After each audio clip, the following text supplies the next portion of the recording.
अस्सलाम वालेकुम student, class 9 physics new book 2025 और 2026 जो कि गवर्नमेंट की तरफ से जारी करदा है उसे हमने स्टार्ट की हुई थी। आज हम चैप्टर नंबर 3 के न्यूमेरिकल को सॉल्व करेंगे। तो न्यूमेरिकल 3.1 है, अ 10 kg block is placed on a smooth horizontal surface.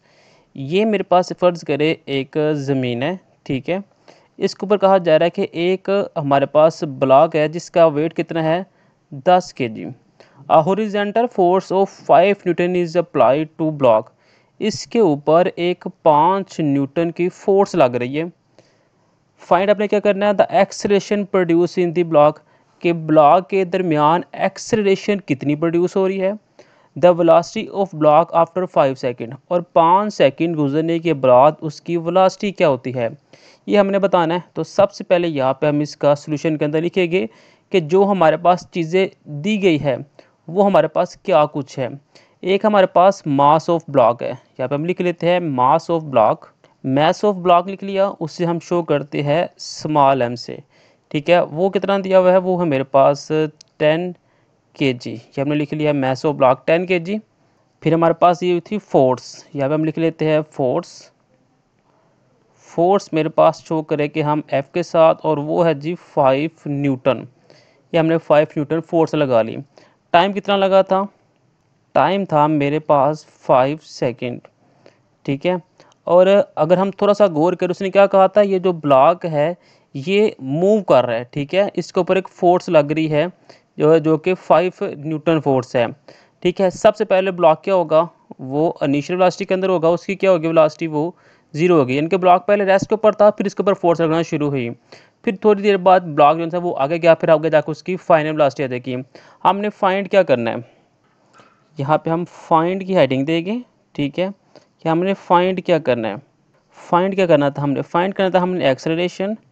यहाँ पे हम लिख लेते हैं एक्सेलरेशन, जिसे हम ए से शो करें कि ए हमने फाइंड करना है, और उसके बाद हमने वेलोसिटी को फाइंड करना है, यानी कि फाइनल वेलोसिटी हमने फाइंड करनी है।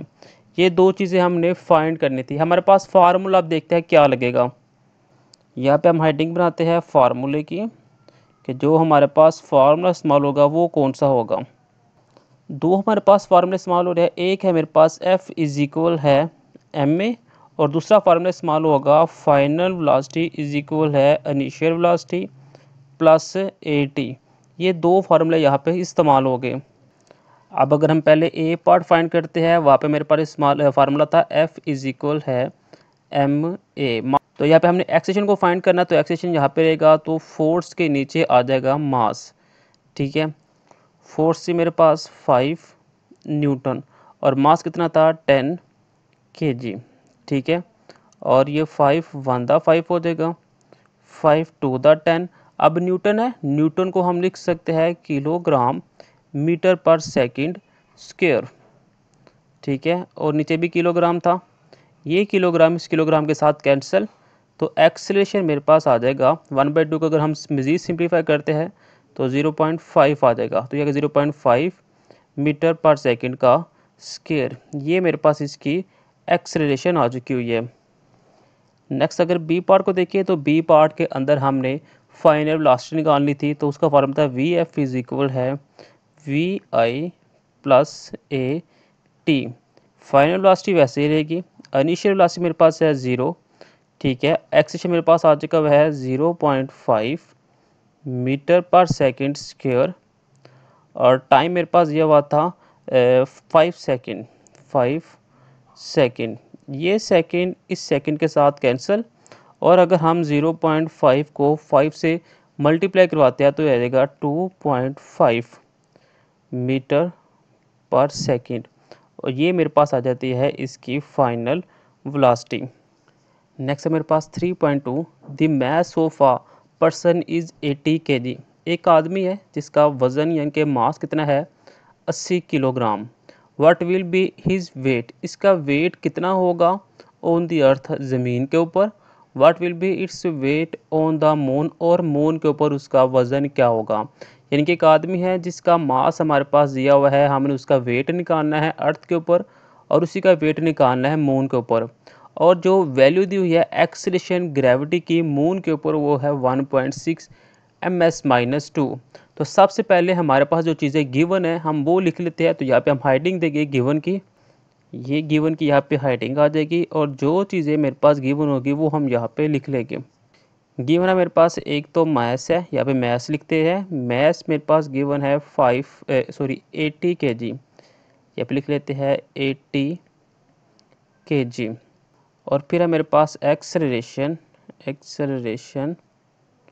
Due to gravity on moon और on earth, due to gravity, और वो है मेरे पास 1.6 ms-2। ऐसे मेरे पास है acceleration due to gravity on earth और वो है 10 ms-2। फाइंड जो करना है उसकी हेडिंग देगी यहाँ पे कि हमने फाइंड करना है वेट ऑन अर्थ और वेट ऑन मून।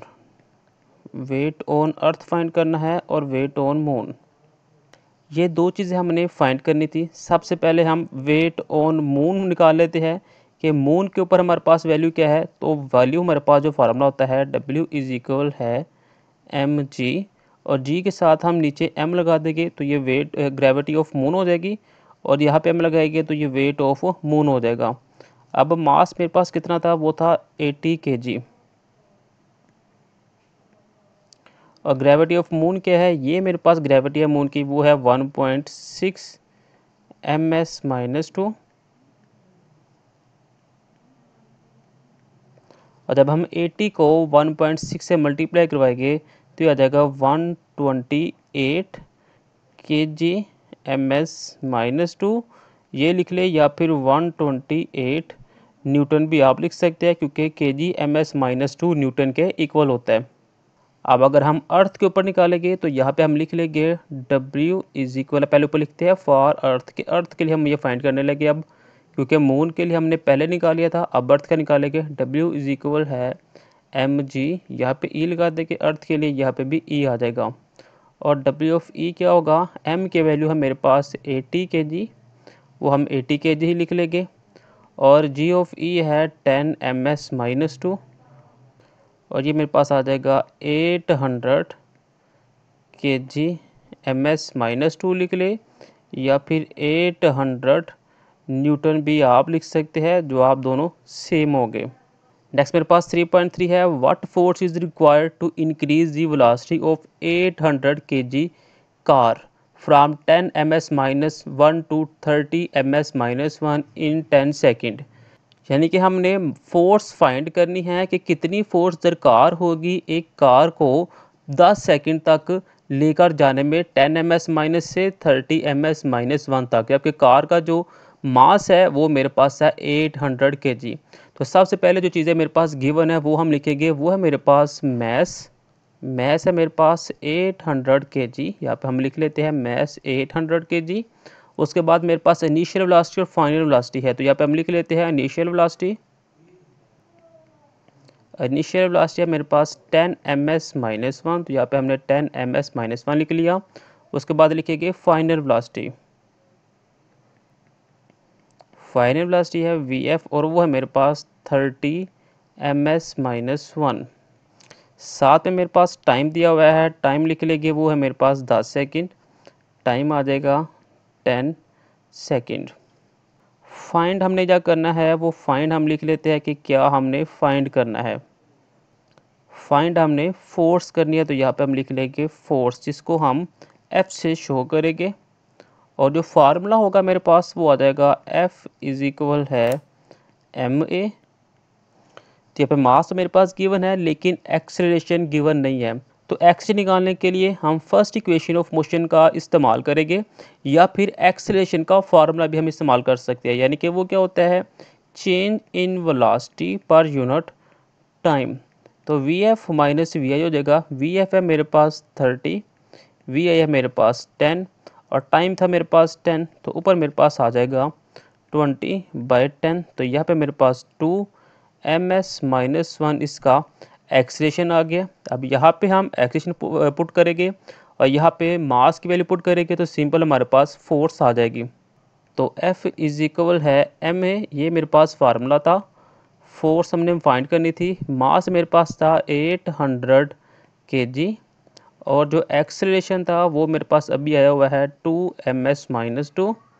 ठीक है, दोनों को हम मल्टीप्लाई करेंगे तो फोर्स मेरे पास आ जाएगी 1600 kg/ms-2। ये लिख ले, चाहे 1600 न्यूटन भी आप लिख सकते हैं। नेक्स्ट 3.4 है, a 5 gram bullet is fire by a gun. एक गन से बुलेट फायर किया गया है जिसका जो मास है वो है 5 gram. The bullet move with the velocity of 300 metre पर सेकेंड। वो जो बुलेट है उसने 300 मीटर पर सेकेंड वेलोसिटी के साथ मूव किया है। If the mass of the gun is 10 kg, अगर उस गन का जो मास है वो 10 kg है तो आपने स्पीड ऑफ द गन निकालनी है। तो सबसे पहले जो चीज़ें गिवन है उसे हम लिखते हैं। वो है मेरे पास mass of bullet. Mass of bullet है, यहाँ पे अपने मास लिख लिया, साथ में बी लिख लिया, उससे हमें पता चल जाएगा कि ये मास ऑफ बुलेट है। वो कितना था 5 ग्राम। अब ग्राम को किलोग्राम के अंदर कन्वर्ट करने के लिए हम डिवाइड कर देते हैं 1000 के साथ, तो ये आ जाएगा 0.005 kg। ठीक है, फिर हम लिखेंगे मास of gun. Mass of gun है तो उसके लिए हम mg लिख लेंगे, यानी कि मास ऑफ गन वो था मेरे पास 10 kg। उसके बाद है मेरे पास वेलोसिटी ऑफ बुलेट, तो यहाँ पे हम लिख लेंगे वी बी मीन्स के वेलोसिटी ऑफ बुलेट वो है मेरे पास 300 मीटर पर सेकंड। जो हमने फाइंड करना है, फाइंड हमने करनी है वेलोसिटी ऑफ गन या फिर स्पीड ऑफ गन, कुछ भी आप लिख सकते हैं। तो यहाँ पे हम लिख लेते हैं वेलोसिटी ऑफ गन, तो वी जी ये हमने फाइंड करना था। तो यहाँ पे जो हमने फार्मूला इस्तेमाल करना है वो हम लिख लेंगे, वो है मेरे पास मास ऑफ बुलेट और velocity of bullet plus mass of gun और velocity of gun is equal 0, यानी कि law of conservation of momentum, initial momentum is equal final momentum. तो यहाँ पे हमने वी जी फाइंड करना है तो इसे हम यहाँ पे रखेंगे, बाकी सारी चीज़ों को उठा के इस तरह भेजेंगे। तो यहाँ पे आ जाएगा M G V G is equal है एम बी और वी जी फाइंड करना है वो यहाँ पे रहेगा, तो M B V B divided by M G. तो वी जी हमने फाइंड करना है, तो एम बी मेरे पास कितना दिया हुआ है, मास ऑफ बुलेट है 0.005, वेलोसिटी मेरे पास है 300 और मास ऑफ गन मेरे पास है 10। सबको सिंप्लीफाई करेंगे तो यहाँ पे मेरे पास सिंप्लीफाई करने के बाद वेलोसिटी ऑफ जो गन है वो आएगी 1.5 डिवाइडेड बाय 10, साथ में माइनस का साइन आएगा, और वेलोसिटी ऑफ गन को सिंप्लीफाई करने से आ जाएगा -0.15 ms-1। ये मेरे पास आ चुकी हुई है वेलोसिटी ऑफ गन। तो यहाँ पे जो नेगेटिव का साइन है वो इंडिकेट कर रहा है गन मूव, यहाँ पे लिखे gun move in the opposite direction to the bullet. Negative sign indicate the gun move in the opposite direction to the bullet। ये आपने साथ लिख देना है। नेक्स्ट मेरे पास 3.5, an student weight 70 kg, he throw a wrench of mass 300 gram at a speed 3.5 ms-1। Find हमने करना है speed of student as he recoil away from the range, और डिस्टेंस कवर करना है हमने स्टूडेंट का, वो फाइंड करना है 30 मिनट के लिए। अब जो चीज़ें मेरे पास गिवन है सबसे पहले हम वो बारी बारी लिख लेते हैं। गिवन मेरे पास मास ऑफ रेंज, वो मेरे पास है 300 ग्राम, ग्राम को हम किलोग्राम के अंदर कन्वर्ट करेंगे तो आ जाएगा 0.3 kg। उसके पास मेरे पास गिवन है मास ऑफ स्टूडेंट,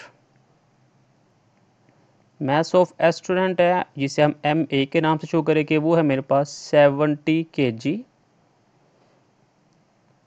और साथ में मेरे पास है वेलोसिटी ऑफ रेंज या फिर स्पीड ऑफ रेंज, तो यहाँ पे वी डब्ल्यू लगा देंगे। वेलोसिटी ऑफ रेंज वो है 3.5 ms-1। फाइंड हमने क्या करना है, सबसे पहले हमने फाइंड करनी है स्पीड ऑफ स्टूडेंट। जिसे हम वी ए के नाम से शो करते हैं।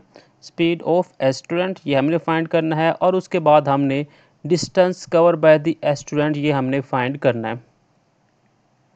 डिस्टेंस कवर बाय स्टूडेंट ये दो चीज़ें हमने फाइंड करनी थी। तो जो फार्मूला हमारे पास सबसे पहले स्पीड ऑफ स्टूडेंट का लगेगा वो वही final momentum is equal initial momentum ये लगेगा। तो सबसे पहले हम इनिशियल मोमेंटम लिखेंगे, यानी कि मास ऑफ रेंज और velocity of range plus mass of student और velocity of student is equal 0। तो वेलोसिटी ऑफ स्टूडेंट हमने फाइंड करना था, तो उसे यहाँ पे रहेंगे, बाकी चीज़ें हम उठा के दूसरी तरफ भेजेंगे। तो यहाँ पे वेलोसिटी ऑफ स्टूडेंट आएगा minus mass of range, velocity of range divided by mass of student. इसके अंदर हम वैल्यू पुट करेंगे। तो यहाँ पे हम लिख लेते हैं वेलोसिटी ऑफ स्टूडेंट, जिसमें हमारे पास एक रकम थी 0.3, ठीक है, और मल्टीप्लाई हमने करवाना है 3.5 के साथ, यानी कि वेलोसिटी ऑफ रेंज के साथ डिवाइडेड बाय 70। तो मेरे पास जो जवाब आएगा वो आएगा -0.015 ms-1। ये मेरे पास वेलोसिटी ऑफ स्टूडेंट आ जाएगी। नेक्स्ट का जो बी पार्ट है जिसके अंदर हमने डिस्टेंस निकालना था वो फाइंड करेंगे। तो फार्मूला था मेरे पास वेलोसिटी इज इक्वल है डिस्प्लेसमेंट पर यूनिट टाइम, ठीक है। डिस्टेंस फाइंड करना है, या डिस्टेंस पर यूनिट टाइम कह लें या डिस्प्लेसमेंट कह लें। टी को इस तरफ मल्टीप्लाई करवाएंगे तो डी इज इक्वल आ जाएगा वी मल्टीप्लाई टी। अब जो वी है ये मेरे पास है वेलोसिटी किसकी, स्टूडेंट की। तो यहाँ पे हम ए लिख लेंगे। यहाँ पे देखिए हमने जो टाइम मेरे पास था वो था मेरे पास 30 मिनट। टाइम मेरे पास कितना है 30 मिनट। इस मिनट को जब हम सेकंड के अंदर कन्वर्ट करेंगे तो हम 30 को मल्टीप्लाई करवाएंगे 60 के साथ, तो टाइम आ जाएगा 1800 सेकंड। तो यहाँ पे जो मेरे पास वेलोसिटी ऑफ स्टूडेंट तो वो मेरे पास अभी यही है 0.015, और टाइम है मेरे पास 1800। दोनों को जब हम मल्टीप्लाई करवाएंगे तो ये आ जाएगा मेरे पास 27 मीटर। तो ये मेरे पास इसका आंसर आ जाता है। नेक्स्ट मेरे पास 3.6 है। आ 6.5 मल्टीप्लाई 10 की power 3 kg bogie of a goods train is moving with the velocity of 0.8 meter पर सेकेंड। एक ट्रेन है जिसकी बोगी के अंदर मास है 6.5 मल्टीप्लाई 10 की पावर 3, और उसकी जो वेलोसिटी है वो है 0.8 मीटर पर second. Another bogie of mass 9.2 multiply 10 की power 3 kg coming from behind with the velocity of 1.2 meter per second collide with the first one and couple to it. Find the common velocity of two bogie after they become couple. यानी कि दो bogie थी जिसमें जो एक का मास है वो है 6.5 मल्टीप्लाई 10 की पावर 3, और जो दूसरी बोगी है उसका जो मास है वो है 9.2 मल्टीप्लाई 10 की पावर 3। अब जो दूसरी बोगी है वो पहली बोगी के जाके टकराती है। तो आपने common velocity of two bogie वो आपने बतानी है। यहाँ पे सबसे पहले जो मेरे पास चीज़ें गिवन है वो हम लिखेंगे मास ऑफ फर्स्ट बोगी और मास ऑफ द स्टूडेंट की। तो मास ऑफ फर्स्ट बोगी था मेरे पास 6.5 मल्टीप्लाई 10 की पावर 3 kg, और दूसरी बोगी का जो मेरे पास मास है वो है 9.2 मल्टीप्लाई 10 की पावर 3 kg। और उसके बाद मेरे पास वेलोसिटी थी, तो यहाँ पे हम वेलोसिटी भी लिख लेते हैं। वेलोसिटी ऑफ फर्स्ट बोगी के लिए हम v1 लगा लेंगे, वो है मेरे पास 0.8 ms-1, और वेलोसिटी ऑफ सेकंड बोगी थी v2 या स्टूडेंट बोगी कह सकते हैं आप, 1.2 ms-1। फाइंड हमने क्या करना है, हमने कॉमन वेलोसिटी फाइंड करनी थी। कॉमन वेलोसिटी आफ्टर कोलिजन ये हमने फाइंड करनी थी, यानी कि vf हमने फाइंड करनी थी। फार्मूला क्या होगा, वही formula initial momentum is equal final momentum. तो इनिशियल मोमेंटम था मेरे पास mass of first bogie, velocity of first bogie plus mass of second bogie plus multiply velocity of second bogie, और उसके बाद जो फाइनल मोमेंटम थी वो दोनों का मास था, यानी कि पहली जो बोगी थी वो दूसरी के साथ जाकर टकराई थी, तो दोनों का मास होगा और उसको मल्टीप्लाई कर देना आपने फाइनल वेलोसिटी के साथ। तो यहाँ पे हम सिंपल वैल्यू पुट करेंगे। तो मास ऑफ फर्स्ट बोगी थी मेरे पास 6.5 मल्टीप्लाई 10 की पावर 3, वेलोसिटी साथ वैसे ही आ गई, प्लस का साइन लगा दिया। मास ऑफ सेकंड बोगी लिखी, मल्टीप्लाई का साइन लगाया और v ऑफ 2 लिख दिया। अब हम 6.5 को 0.8 के साथ मल्टीप्लाई करवाएंगे और 9.2 को 1.2 से मल्टीप्लाई करवाएंगे। यहाँ पे मेरे पास मास ऑफ फर्स्ट बोगी दे दी गई है plus mass of second bogie और वी ऑफ 5 एफ तो वैसे ही आ गया। यहाँ पे हम 10 की पावर 3 को कॉमन निकालेंगे और 9.2 को मल्टीप्लाई करवाएंगे 0.5 के साथ।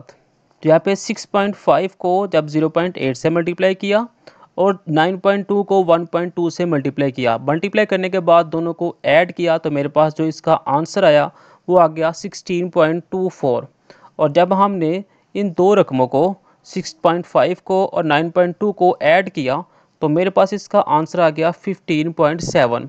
अब मेरे पास ये जो रकम है ये नीचे आके डिवाइड हो जाएगी तो वी ऑफ एफ मेरे पास आ जाएगा, ये 10 ऑफ 3 के साथ काट गया और v ऑफ f मेरे पास सिंपल आ जाता है 1.034 मीटर पर सेकंड। ये इसका आंसर आ जाता है और इसी के साथ मेरा जो न्यूमेरिकल है 3.6 भी कंप्लीट हो जाता है।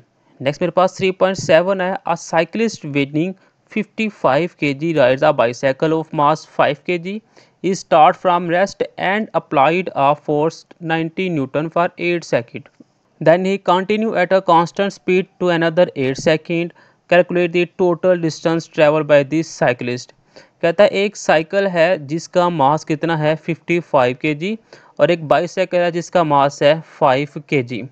ठीक है, आपने क्या किया, वो जो इनिशियली वेलोसिटी थी वो 0 और वो 90 न्यूटन इसके ऊपर फोर्स लग रही थी 8 सेकंड के लिए और इसी स्पीड के साथ वो चलती गई और 8 सेकंड के बाद जो डिस्टेंस आया वो आपने बताना है। सबसे पहले हमारे पास जो चीज़ें गिवन है वो हम लिखते हैं। हमारे पास था एक साइकिल का मास और एक था बाईसाइकिल का मास। साइकिल के मास को हम m1 कह देते हैं, वो है मेरे पास 55 kg और जो बाईसाइकिल का मास है उसे हमने m2 कह दिया और वो है मेरे पास 5 kg। इस दोनों मास को हम ऐड कर लेंगे तो टोटल मास मेरे पास आ जाएगा। टोटल मास को हम m से शो करेंगे, वो होगा m1 प्लस m2 यानी कि 55 प्लस 5 तो मेरे पास ये आ जाएगा 60 kg। इनिशियल वेलोसिटी मेरे पास क्या थी गिवन, वो थी 0, तो इनिशियल वेलोसिटी वो मेरे पास 0 थी और फोर्स मेरे पास गिवन थी 90 न्यूटन। टाइम मेरे पास है 8 सेकंड। फाइंड हमने करना था टोटल डिस्टेंस। तो यहाँ पे जो मेरे पास फार्मूला इस्तेमाल होगा वो थर्ड इक्वेशन ऑफ क्वेश्चन इस्तेमाल होगी जो कि इक्वल है एस के, जिसे हम डी लिख देंगे, इज इक्वल है initial velocity time plus 1/2 AT²। ये मेरे पास फार्मूला है। तो सबसे पहले ये मेरे पास फार्मूला इस्तेमाल होगा D1 के लिए। जो D2 के लिए मैंने इस्तेमाल करना फार्मूला D2 के लिए वो मेरे पास होगा V मल्टीप्लाई T। यहाँ पे जो V है इसे हम कहेंगे VF यानी कि फाइनल वेलोसिटी। जब हम D1 निकालेंगे फिर D2 निकालेंगे, दोनों को ऐड कर देंगे तो सिंपल मेरे पास टोटल डिस्टेंस आ जाएगा। लेकिन जब हम पहली क्वेश्चन को इस्तेमाल करेंगे यानी कि D1 को, तो यहाँ पे मेरे पास एक्सेलरेशन नहीं है। तो सबसे पहले हम एक्सेलरेशन फाइंड करेंगे। तो एक्सेलरेशन को फाइंड करने के लिए मैंने इस्तेमाल किया formula Newton second law F is equal M A. Acceleration यहाँ पे रहेगा, फोर्स के नीचे मास डिवाइड हो जाएगा। फोर्स की वैल्यू मेरे पास है 90, मास है मेरे पास 60, तो सिंपल एक्सेलरेशन मेरे पास आ गया 1.5 ms-1। अब इस एक्सेलरेशन को हम पहली क्वेश्चन के अंदर पुट करेंगे जो थी मेरे पास initial velocity VIT plus 1/2 AT²। ठीक है, D1 हमने फाइंड करना था, इनिशियल वेलोसिटी 0 तो टाइम भी 0 हो गया। 1/2 हम ऐसे लिखेंगे, एक्सेलरेशन मेरे पास है 1.5 और टाइम जो है मेरे पास थी 8 सेकेंड, 8 का स्क्वायर आ जाएगा।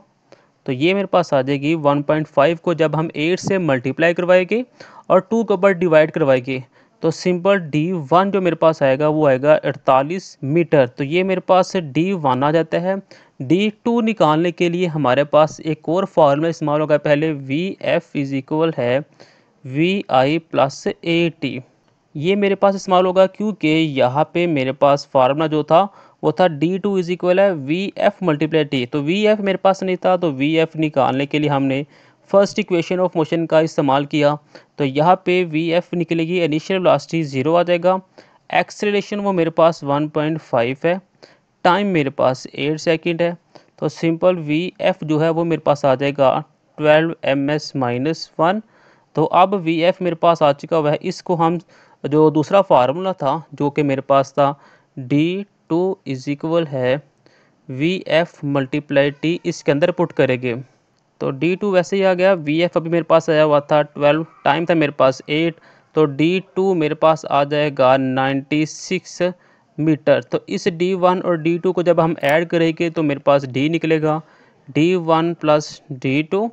तो D1 मेरे पास आया हुआ है 48 मीटर और D2 है मेरे पास 96 मीटर, और दोनों को जब मैं ऐड करूँगा तो मेरे पास आएगा 144 मीटर। तो ये मेरे पास इसका आंसर आ जाता है। नेक्स्ट मेरे पास 3.8 है। A ball of mass 0.4 kg is drop on the floor from a height of 1.8 meter. एक गेंद है जिससे हमने 1.8 मीटर की हाइट से गिराया है। जो गेंद है उसका मास है 0.4 kg। The ball rebounds straight upward to a height of 0.8 meter. गेंद ज़मीन के साथ जाकर टकराया और दोबारा 0.8 मीटर तक ऊपर आया। What is the magnitude and direction of the impulse applied to the ball by the floor? हमने इसके मैग्नीट्यूड और उसकी डायरेक्शन को फाइंड करना है, यानी कि इम्पल्स एंड मूवमेंट को हमने फाइंड करना है। अब जो चीज़ें मेरे पास गिवन है सबसे पहले मैं उसे लिख लेता हूँ। तो सबसे पहले मेरे पास जो डाटा गिवन था वो मैंने लिख लिया है। मैस ऑफ बॉल था m 0.4 kg, इनिशियल हाइट थी 1.8, फाइनल हाइट थी 0.8, ग्रेविटेशन एक्सेशन की वैल्यू थी 9.8 ms-2, और हमने फाइंड करना था इम्पल्स यानी कि आई, जिसे हम डेल पी के नाम से भी शो करते हैं। इम्पल्स यानी कि मूवमेंट, ठीक है। तो यहाँ पे जो मेरे पास इसका फार्मूला आता है डेल पी, वो इज इक्वल होता है एम वी के, ठीक है। यहाँ पे चेंज इन मोमेंटम है तो यहाँ पे भी डेल वी ही हो जाएगा, यानी कि डेल पी इज इक्वल है एम डेल वी, और एम डेल वी का मतलब है डेल वी होता है V2 minus V1, V2 minus V1, और साथ में मास वैसे ही आ जाएगा। अब देखिए हमें फाइंड करना पड़ेगा पहले V1 और V2। अब potential energy at the initial height is converted into kinetic energy, so kinetic energy is equal आ जाएगी पोटेंशियल एनर्जी के। तो यहाँ पे सबसे पहले हम potential energy M G H is equal है kinetic energy 1/2 M V square, इससे हम इक्वल करेंगे। यहाँ से हम V1 निकालेंगे, ये मास इस मास के साथ कैंसिल, तो ये 2 डिवाइड हो रहा है, इधर आके मल्टीप्लाई हो जाएगा, ये आएगा 2 जी एच इज इक्वल है V1 का स्केयर। तो V1 का स्केयर किसके इक्वल आएगा 2 मल्टीप्लाई जी की वैल्यू थी 9.8। अब यहाँ पे भी H1 लिख लेते हैं, हाइट वन यानी कि इनिशियली हाइट, इनिशियल हाइट क्या थी 1.8, तो यहाँ पे हम 1.8 लिख देंगे। जब हम V1 स्केयर इस हम सबको मल्टीप्लाई करवाएंगे तो ये आ जाएगा 35.28। यहाँ पे हम दोनों तरफ स्केयर रूट ले लेंगे तो यहाँ पे V1 का स्केयर रूट इज इक्वल है 35.28 का स्केयर रूट। तो यहाँ पे V1 मेरे पास आ जाएगा 5.94 ms-1, ये मेरे पास आ चुका हुआ है V1। अब ये जो मेरे पास फाइन वेलोसिटी थी, ये वो वेलोसिटी थी जो कि डाउनवर्ड मूव करके गई थी। जब डाउनवर्ड की बात होगी तो इसके साथ हमारे पास नेगेटिव का साइन आ जाएगा। अब हम दोबारा यही फार्मूला लगाएंगे V2 के साथ, तो यहाँ पे मेरा V2 निकलेगा। अगेन हम यहाँ पे यही फार्मूला दोबारा लिखेंगे कि M G H potential energy is equal है काइनेटिक एनर्जी 1/2 एम V2 का स्केयर, तो यहाँ पे भी H2, ये m इस m के साथ कैंसिल, और V2 आ जाएगा 2GH स्केयर, और V2 आएगा 2 मल्टीप्लाई 9.8 मल्टीप्लाई H2। अब ये वो हाइट होगी जो कि फाइनल थी, तो यहाँ पे भी स्केयर आएगा, यहाँ पे साथ में स्केयर रूट भी ले लेंगे हम। दोनों को जब हमने मल्टीप्लाई किया तो स्केयर रूट के अंदर आएगी 15.68 जो कि इक्वल आएगी 3.96 ms-1 के। तो यहाँ पे हम वो दोबारा फार्मूला इस्तेमाल करेंगे, कौन सा, इम्पल्स वाला। आई इज इक्वल है डेल पी जो कि क्या थी V2 माइनस V1, और उसको मल्टीप्लाई किया हुआ था हमने सॉरी मास के साथ, यहाँ पे मास आ जाएगा। तो V2 मेरे पास क्या है वो है 3.96 माइनस V1 क्या है वो है -5.94, ब्रैकेट क्लोज की हमने। मास मेरे पास टोटल मास जो मेरे पास था वो था मेरे पास 0.4, ठीक है। ये मेरे पास मास दिया हुआ था। जब हम सब को आपस में मल्टीप्लाई करेंगे यानी कि पहले माइनस माइनस प्लस हो जाएगा, इन दोनों को ऐड करेंगे तो ये मेरे पास आ जाएगी 9.90 मल्टीप्लाई 0.4, दोनों को आपस में मल्टीप्लाई करेंगे तो आ जाएगा 3.96 न्यूटन सेकंड, जो कि राउंड ऑफ करके ऑलमोस्ट 4 न्यूटन सेकंड हो जाता है। ये मेरे पास वो थी इम्पल्स। अब मैं बात करूँ कि ये माइनस हमने क्यों लगाया, तो देखिए बेटा, जब भी कोई चीज़ अपने ओरिजिन से दूर जाती है तो हम माइनस का साइन लगाते हैं। अब हमने बात की कि जो गेंद फेंकी गई थी ना वो छत के ऊपर थी, यानी कि ये एक आदमी इधर खड़ा था, ठीक है, और उसके हाथ में वो गेंद थी, ठीक है। अब उसका ये रेफरेंस पॉइंट है, ठीक है। जब भी रेफरेंस पॉइंट से कोई चीज़ दूसरी तरफ जाती है मुखालिफ सिमत में तो माइनस आता है। तो ये रेफरेंस पॉइंट था। अब ये गेंद कहाँ पे जा रही है, नीचे की तरफ। अब मुखालिफ सिमत में जा रही है तो यहाँ पे माइनस का आना चाहिए था ना, इसलिए हमने यहाँ पे माइनस का साइन दिया था। नेक्स्ट मेरे पास 3.9 two ball of masses 0.2 kg and 0.4 kg are moving toward each other with velocity 20 meter पर सेकेंड एंड 5 मीटर पर सेकेंड रिस्पेक्टिवली। दो गेंद है जिसका मास 0.2 और 0.4 है और ये दोनों की वेलोसिटी 20 मीटर और 5 मीटर पर सेकेंड है। आफ्टर कोलिजन टकराने के बाद वेलोसिटी 0.2 kg बॉल की होगी 6 मीटर पर सेकेंड और वेलोसिटी 0.4 kg मास की क्या होगी ये हमने बताना है। सबसे पहले जो चीज़ें गिवन है उसे लिखते हैं। अब देखिए जो डाटा गिवन था वो मैंने लिखा हुआ है। गिवन क्या था, मास ऑफ फर्स्ट बॉल ये थी 0.2 kg, mass of first velocity of first ball वो थी मेरे पास 20 मीटर पर सेकेंड। फिर मास ऑफ सेकंड बॉल थी 0.4 और वेलोसिटी उसकी थी 5 ms-1। तो देखिए वही मैंने चार चीज़ें लिखी थी। अब ये माइनस का साइन मैंने क्यों लगा दिया, अगेन पीछे वाली बात कि जो चीज़ें रेफरेंस पॉइंट से दूसरी तरफ जाएगी वहाँ पे माइनस लगाना पड़ेगा। अब आगे है after clearing the velocity of 0.2 kg ball become 6 meter पर सेकेंड, यानी कि वेलोसिटी ऑफ फर्स्ट बार आफ्टर कोलिजन v1 आएगा 6 मीटर पर सेकेंड। फाइंड हमने क्या करनी है, velocity of second bar after collision, ये हमने फाइंड करनी थी। Velocity of second ball after collision ये हमने फाइंड करनी थी। यहाँ पे बाय कंजर्वेशन मोमेंटम हम लगाए कि m1v1 यानी कि मास ऑफ फर्स्ट बॉल और velocity of first ball plus mass of second ball और velocity of second ball is equal है m1v2 यानी कि before collision m1v1 plus m2v2। तो यहाँ पे डाटा जो गिवन करेंगे वो मैं लिख देता हूँ 0.2 यानी कि फर्स्ट बॉल का मास और साथ में वेलोसिटी फर्स्ट बॉल की, मास ऑफ सेकंड बॉल और वेलोसिटी उसकी सेकंड बॉल की। तो देखिए सिंपल मैंने वैल्यू पुट कर दी है। तो यहाँ पे दोनों को मल्टीप्लाई करेंगे तो 4 आएगा, प्लस माइनस माइनस हो जाएगा, इससे मल्टीप्लाई करेंगे तो ये 2 आ जाएगा। 0.2 को 6 से मल्टीप्लाई करेंगे तो 1/2 आ जाएगा और यहाँ पे 0.4 और v2 आ जाएगा। अब इन दोनों को सिंप्लीफाई किया तो ये 2 आ गया। अब 1.2 इधर आके -1.2 हो गया, यहाँ पे रह गया 0.4 v2। यहाँ पे हमने माइनस किया तो यहाँ पे 0.8 रह गया। अब 0.4 को नीचे हम डिवाइड करवा देंगे, 0.4 यहाँ पे v2 आ गया और यहाँ से v2 की जो वैल्यू आ गई वो है मेरे पास 2 ms-1। इसी के साथ जो मेरे पास चैप्टर नंबर 3 के न्यूमेरिकल थे वो कंप्लीट हो गया। नेक्स्ट हम चैप्टर नंबर 4 को स्टार्ट करेंगे। मिलते हैं नेक्स्ट वीडियो में। खुदा हाफिज़।